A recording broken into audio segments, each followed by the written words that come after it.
Hello दोस्तों, आप सभी का स्वागत है हमारे YouTube channel the crazy board पर। दोस्तों, आज हम इस वीडियो में प्रश्नावली 9.1 के इस क्वेश्चन नंबर 16 को सॉल्व करेंगे। दोस्तों, ये क्वेश्चन एग्ज़ाम के पॉइंट ऑफ व्यू से इम्पॉर्टेंट है, इसीलिए आप वीडियो को अंत तक देखिएगा, जिससे आपको ये क्वेश्चन अच्छे से समझ में आए। तो आइए क्वेश्चन को पढ़ते हैं। तो दोस्तों, 16 नंबर क्वेश्चन है, मीनार के आधार से और एक सरल रेखा में 4 मीटर और 9 मीटर की दूरी पर स्थित दो बिंदुओं से मीनार के शिखर का उन्नयन कोण पूरक कोण है। सिद्ध कीजिए कि मीनार की ऊंचाई 6 मीटर है। तो दोस्तों, आइए पहले क्वेश्चन को समझते हैं।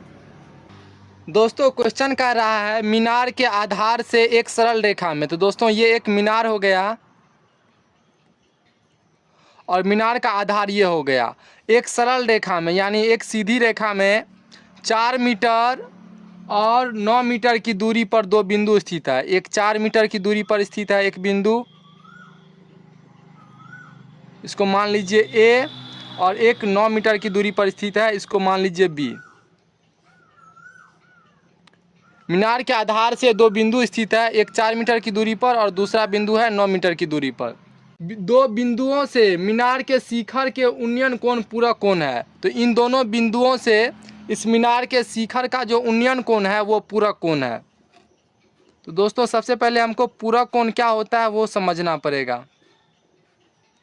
तो यहाँ से जो है इन दोनों बिंदुओं से मीनार के शिखर का उन्नयन कोण पूरक कोण है। तो आइए पहले हम पूरक कोण किसे कहते हैं उनको समझते हैं। दोस्तों, जब दो कोणों का योग 90 डिग्री हो तो वे कोण एक दूसरे के पूरक कोण कहलाते हैं। हम मान लेते हैं कि θ1 बराबर 30 डिग्री है और इसका पूरक कोण को हम मान लेते हैं वो θ2 है। वो कितना होगा? तो हम 90 डिग्री में से इस 30 डिग्री को माइनस कर देंगे तो ये जो निकलेगा ये इनका पूरक कोण निकलेगा। यानी 30 डिग्री का पूरक कोण कितना हो जाएगा? 60 डिग्री। अगर हम 30 और 60 को जोड़ेंगे तो कितना हो जाएगा? 90 डिग्री। यानी θ1 प्लस θ2 मिला करके होना चाहिए 90 डिग्री। अगर मान लीजिए एक कोण अगर 60 डिग्री है तो 60 डिग्री का पूरक कोण क्या हो जाएगा? 30 डिग्री। अगर एक कोण मान लीजिए 15 डिग्री है तो इसका पूरक कोण क्या हो जाएगा? तो दोस्तों, इसका पूरक कोण जो है वो हो जाएगा 90 में से अगर हम 15 को माइनस करेंगे तो क्या हो जाएगा? वो हो जाएगा 75 डिग्री। 75 5 80 10 90, यानी 75 डिग्री। तो आप समझ गए होंगे जब दो कोणों का योग 90 डिग्री हो तो वे कोण एक दूसरे का पूरक कोण कहलाते हैं। अगर θ1 30 डिग्री है तो इसका पूरक कोण कितना हो जाएगा? 60 डिग्री। अगर मान लीजिए θ1 प्लस θ2 यानी दो कोणों का योग कितना हो? 90 डिग्री हो। अगर एक कोण मान लीजिए थीटा है तो θ1 बराबर कितना हो जाएगा? 90 डिग्री माइनस θ2। दोस्तों, अगर हम दो कोण θ1 और θ2 लिए हैं तो θ1 प्लस θ2 बराबर कितना हो जाएगा? 90 डिग्री। तो θ1 बराबर क्या हो जाएगा? 90 डिग्री माइनस θ2। तो दोस्तों, अगर हम एक कोण को थीटा मानेंगे तो दूसरा कोण कितना हो जाएगा? 90 डिग्री माइनस थीटा। मान लीजिए अगर हम θ1 बराबर माने हैं, यहाँ पे देख लीजिए, अगर हम θ1 बराबर माने हैं थीटा तो θ2 कितना हो जाएगा? 90 डिग्री माइनस थीटा। तो ये दोनों कोण क्या है? पूरक कोण है। अगर हम इन दोनों को अगर हम जोड़ेंगे तो कितना हो जाएगा? 90 डिग्री। तो देखिए θ1 प्लस हम θ2 करते हैं तो θ1 कितना है? तो θ1 है थीटा और θ2 कितना है? तो θ2 है 90 डिग्री माइनस थीटा। तो अगर हम इसको जोड़ेंगे 90 डिग्री माइनस थीटा, यहाँ पे प्लस थीटा है और यहाँ पर माइनस थीटा है तो ये दोनों कट जाएगा। तो क्या बच जाएगा? 90 डिग्री। तो θ1 प्लस θ2 बराबर कितना हो जा रहा है? 90 डिग्री। तो यानी ये थीटा और 90 डिग्री माइनस थीटा ये कोण एक दूसरे के पूरक कोण है। तो हमको उम्मीद है कि आपको ये पूरक कोण समझ में आ गया होगा। अब आइए क्वेश्चन को सॉल्व करते हैं। तो दोस्तों, यहाँ पर जो है हम एक कोण को थीटा मान लेते हैं तो दूसरा कोण क्या हो जाएगा? 90 डिग्री माइनस थीटा। तो दोस्तों, अगर मान लीजिए एक कोण अगर 30 डिग्री है तो दूसरा कोण क्या करेंगे? 90 डिग्री माइनस 30 डिग्री कर देंगे। अगर एक कोण 45 डिग्री है तो दूसरा कोण क्या हो जाएगा? 90 डिग्री माइनस 45 डिग्री। तो जो कोण आएगा वो कोण एक दूसरे के पूरक कोण होंगे। तो यहाँ पर ए बी इसको सी बिंदु मान लेते हैं। अब आइए दोस्तों, यहाँ से जो हमको मीनार की ऊंचाई 6 मीटर है ये हमको प्रूव्ड करना है। इस बिंदु का भी नामकरण कर लेते हैं, इस बिंदु को डी मान लेते हैं। तो इस मीनार की ऊंचाई 6 मीटर है, ये हमको प्रूव्ड करना है। तो आइए आगे सॉल्व करते हैं। दोस्तों, यहाँ पर हम क्वेश्चन लिख लिए हैं और यहाँ पर हम डायग्राम भी बना लिए हैं और इस मीनार की हम ऊंचाई को हम h मीटर मान लिए हैं। तो हमको h बराबर 6 मीटर निकलना चाहिए।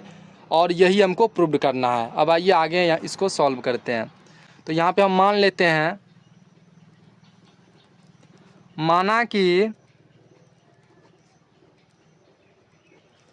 CD एक मीनार है। क्या है?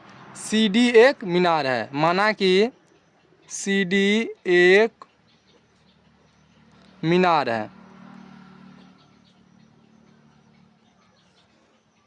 जिसकी ऊंचाई h मीटर है, जिसकी ऊंचाई h मीटर है। हम यहाँ पर मीनार की ऊंचाई को h मीटर मान लिए हैं और ये h बराबर कितना निकलना चाहिए? 6 मीटर। तो यही हमको प्रूव करना है। तो यहाँ पे हम क्या मान लिए हैं? जिसकी ऊंचाई h मीटर है। और यहाँ पर क्या लिखेंगे हम? और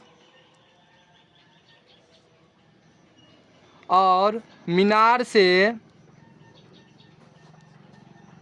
से सरल रेखा में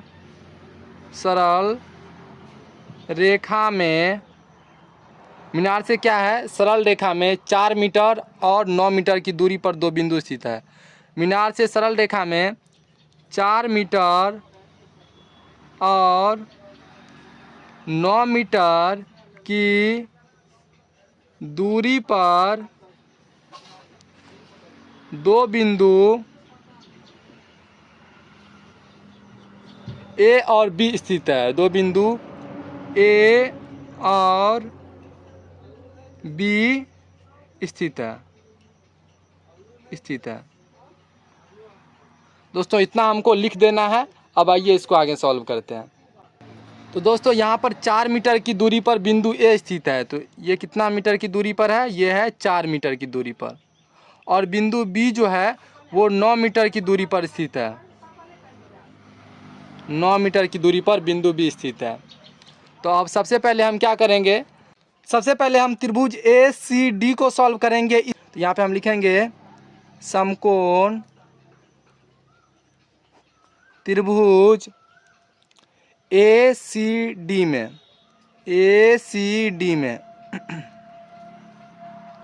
दोस्तों इसमें हमको जो है P यानी लंब निकालना है। तो यहाँ पे हम क्या लेंगे? Tan theta. तो यहाँ पे हम लिखेंगे टेन 90 डिग्री माइनस थीटा, क्योंकि यहाँ पर थीटा का वैल्यू क्या है? 90 डिग्री माइनस थीटा। तो यहाँ पे थीटा की जगह हम लेंगे 90 डिग्री माइनस थीटा बराबर क्या हो जाएगा? P/B। तो P यहाँ पे क्या हो जाएगा? P हो जाएगा CD यानी लंब हो जाएगा CD और B यानी आधार क्या हो जाएगा? आधार हो जाएगा AD।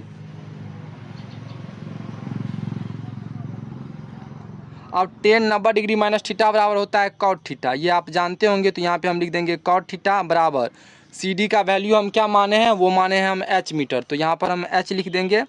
और AD का वैल्यू कितना है? तो AD का वैल्यू है 4। तो यहाँ पे हम 4 दे देंगे। या कॉट थीटा बराबर कितना हो जाएगा? h/4। तो दोस्तों इसको हम समीकरण 1 मान लेते हैं। कॉट थीटा का जो ये वैल्यू आया h/4, इसको हम समीकरण 1 मान लिए। अब हम फिर से त्रिभुज BCD को सॉल्व करेंगे। इससे फिर हम टेन थीटा का मान निकालते हैं कितना होता है। यहाँ पे हम लिखेंगे पुनः समकोण त्रिभुज BCD में, पुनः समकोण त्रिभुज यहाँ पर देखिए BCD में, इसमें एंगल इस बार कितना है? थीटा। तो यहाँ पे हम लिखेंगे कोण CBD बराबर लिखेंगे थीटा। तो यहाँ पे हम लिखेंगे कोण CBD बराबर थीटा यानी ये एंगल कितना है? थीटा। तो इस बार हम टेन थीटा बराबर क्या लिखेंगे? टेन थीटा बराबर वही होगा P/B। तो P कितना हो जाएगा? इस एंगल के लिए P कितना हो जाएगा? वही CD जो है P हो जाएगा। और B क्या हो जाएगा? B हो जाएगा यानी आधार क्या हो जाएगा? BD। तो यहाँ पे हम लिखेंगे CD/BD। यहाँ पर टेन थीटा बराबर क्या हो जाएगा? CD/BD। अब आइए इसको आगे सॉल्व करते हैं। तो यहाँ पर हम टेन थीटा बराबर क्या लिख दिए? CD/BD। तो टेन थीटा बराबर CD/BD लिख दिए। या टेन थीटा बराबर CD का वैल्यू को हम क्या माने थे? h। तो यहाँ पर आप दे दीजिए h। तो यहाँ पे हम लिख देते हैं h मीटर बटा BD का वैल्यू कितना है, तो BD का वैल्यू है 9, तो यहाँ पे दे देंगे 9। इसको हम समीकरण 2 मान लिए। अब यहाँ पर हम पहले वाले को हम समीकरण 1 माने थे, इनको हम समीकरण 2 माने। अब समीकरण 1 और 2 को गुना कर देते हैं। अब यहाँ पे हम लिखेंगे, चूँकि समीकरण यहाँ पे लिख दीजिए अब समीकरण 1 और 2 को गुना करने पर, अब समीकरण 1 और 2 को गुना करेंगे। समीकरण 1 कितना है, समीकरण 1 है cot थीटा बराबर h/4। तो समीकरण 1 कितना है, cot थीटा बराबर h/4। तो दोस्तों ये समीकरण 1 है। अब यहाँ पर जो हम गुना करेंगे तो वो LHS को LHS के साथ गुना करेंगे और RHS को RHS के साथ गुना करेंगे। तो यहाँ पे हम लिखेंगे cot थीटा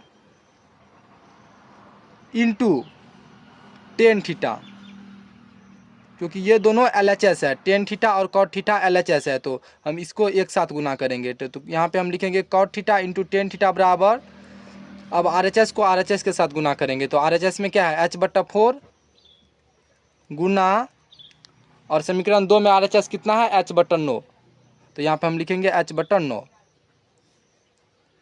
या अब यहाँ पे आप जानते होंगे cot theta into tan theta बराबर होता है 1, या tan theta into cot theta बराबर कितना होता है 1, tan theta into cot theta बराबर होता है 1। तो यहाँ पे हम लिख देंगे 1 बराबर, अगर हम h को h से गुना करेंगे तो ये हो जाएगा h² बटा 4 को 9 से गुना करेंगे तो ये हो जाएगा 4 9 36, या अगर हम 1 से गुना करेंगे 36 में तो क्या हो जाएगा 36 बराबर h², या h बराबर क्या हो जाएगा, अगर स्क्वायर बराबर के इस साइड आएगा तो क्या हो जाएगा प्लस माइनस √36, इसीलिए h बराबर क्या हो जाएगा प्लस माइनस 6। h बराबर क्या हो जाएगा प्लस माइनस 6, तो h का वैल्यू क्या आ जाएगा, एक प्लस 6 और एक माइनस 6। तो ये माइनस 6 वाला जो है लंबाई कभी माइनस में नहीं होता, इसीलिए ये क्या हो जाएगा असंभव है, असंभव है, इसीलिए h बराबर क्या हो जाएगा प्लस 6।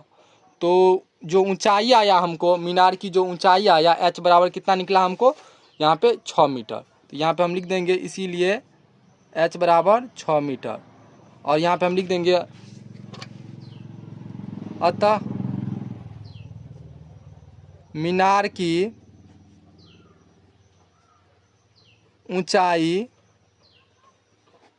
h बराबर 6 मीटर प्रूव्ड। यही हमको साबित करना था कि मीनार की ऊंचाई जो है वो 6 मीटर है। तो यहाँ पर हम मीनार की ऊंचाई को h मीटर माने थे, जो कितना निकला 6 मीटर, तो 6 मीटर ये प्रूव्ड हो गया। तो हमको उम्मीद है कि आपको ये क्वेश्चन अच्छे से समझ में आ गया होगा। तो मिलते हैं अगले वीडियो में, तब तक के लिए आप पढ़ाई करते रहिए। Thank you for watching this video. जय हिंद दोस्तों।